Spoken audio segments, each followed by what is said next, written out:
Michael Jackson, undisputed king of pop, danced his way into the hearts of millions with revolutionary choreography, over-the-top persona, but behind the glitter of fame lay a life mired in controversies and allegations. In 2003, it seemed as if the whole world had come to a grinding halt when Jackson hauled himself into court on charges of child molestation that could have marked the destruction of his career as an icon. No less than a cultural event was being viewed by millions. His supporters firmly believed in his innocence, while the opposite view was argued by the critics. This was one trial doomed from its very conception to become one of the most publicized legal battles of all time. Herein lies the tale of that trial, of that man at its hub, and of the long-lasting effect that was to leave an aftermath. Take a trip of highs and lows through the trying times of Michael Jackson's life. And the accusation finally came after a documentary showcased Jackson holding hands with a young boy. And the whole world raised an eyebrow, the images raised suspicion, and the authorities got into action. In November 2003, members of the Santa Barbara County Sheriff's Office executed a search warrant at Jackson's Neverland Ranch. The raid formed the start of and as news started to spread, the public started doubting their star's innocence. Was he really guilty, or was it some sort of vicious plot against his gullibility?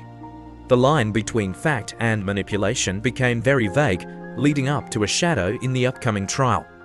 The accusations, although apparently startling, were just the tip of the iceberg. Jackson was soon charged with several serious crimes, including child molestation, administering an intoxicating agent, and conspiracy to commit child abduction, false imprisonment, and extortion. His response was swift and emphatic, not guilty of all charges, hailing himself as the victim of an extortion scheme so sophisticated that he was the target of a conspiracy to blackmail him.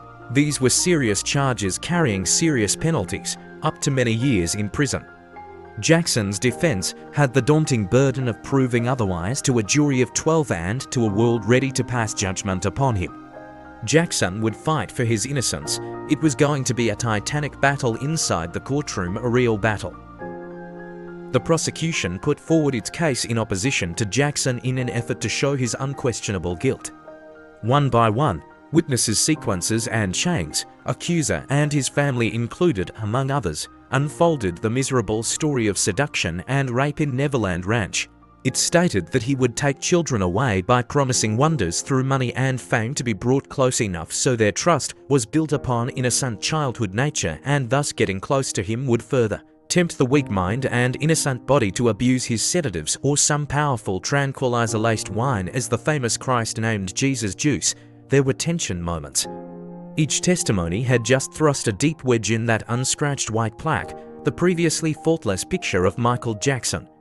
The prosecution also refused to back off doing whatever possible for winning this conviction. The defense of Jackson counterattacked with a furious effort to rip the tapestry of the prosecution's case apart. Character witnesses for Jackson took the stand and testified that he was a good man, and the accusations were concocted by people who wanted to take advantage of Jackson's kind nature.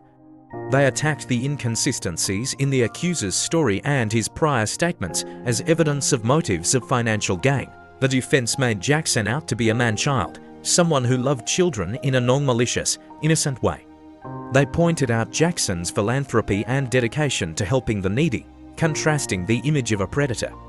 The jury had to untangle this web of testimony and evidence in order to deliver a verdict with Jackson's life in the balance. As the trial got underway, the media jumped on the story and made it an international phenomenon.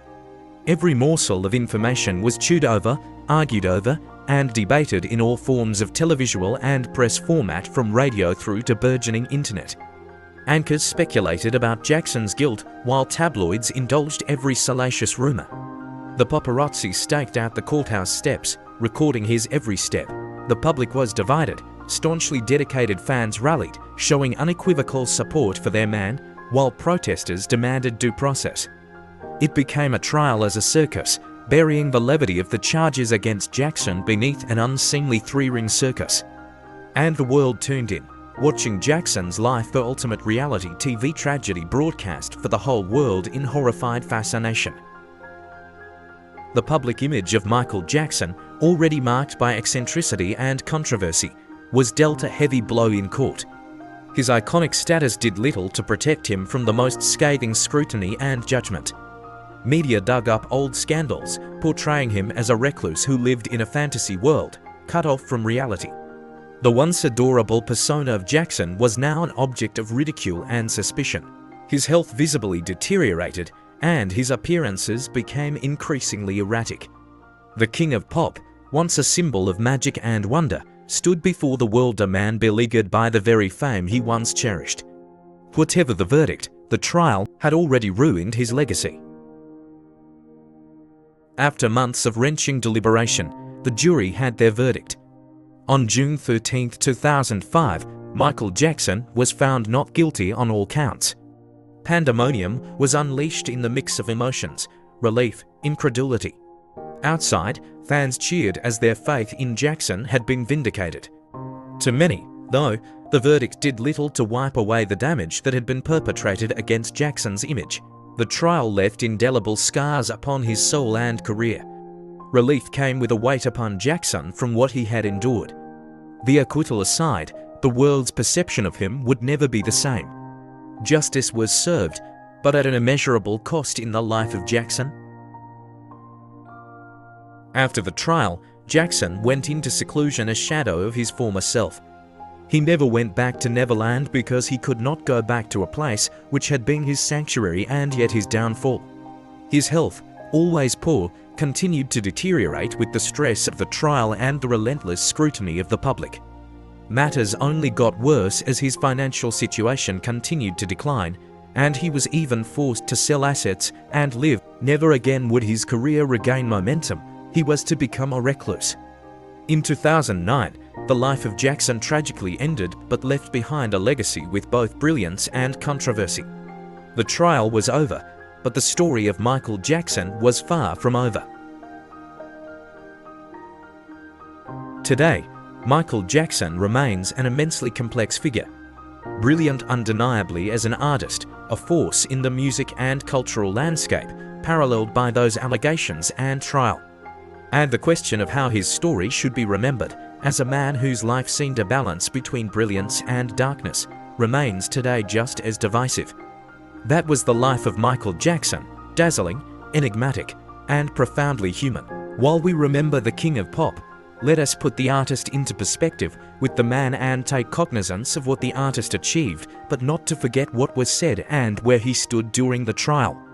The life of Michael Jackson is one of those stories in history books undoubtedly filled with triumph, equally filled with tragedy. Please like, share and subscribe to our YouTube channel for more historical crime videos.